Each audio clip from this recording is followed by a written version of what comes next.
मैंने 5 और ये क्या है भाई 6, तो ये 5:6 के अनुपात में। अब ये देखो ये संख्या का रेशियो है, ठीक।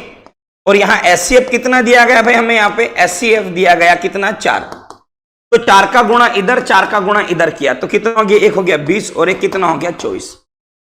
अब मुझे इसका क्या निकालना होगा, एलसीएम। क्या निकालूंगा, एलसीएम। तो 2 से काटा कितना आया भाई 10, 2 से काटा कितना आया 12, फिर 2 से काटा कितना आया 5, 2 से काटा 6, फिर 2 से काटा कितना आया 5, 2 से काटा 3, फिर 3 से काटा 5 और ये 1, फिर 5 से काटा कितना 1, 1, तो 2 दूना 4, 4 दूना 8, 8 या 24, 24 5 120। एक तरीका तो ये है, एक तरीका ये है। अब दूसरा तरीका समझो, दूसरा वाला तरीका कौन सा है, अब समझना यहां पे ध्यान से।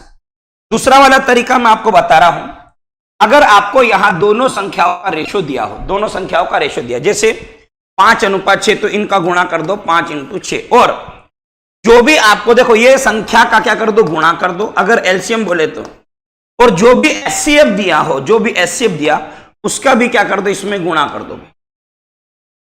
यहां पर जो भी संख्या का रेशो दिया उसका और उस का गुणा कर दो बेटा, एचसीएफ का गुणा कर दो।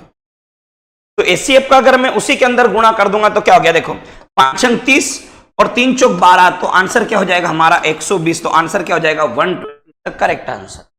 कुछ समझ में आया ये वाला क्वेश्चन,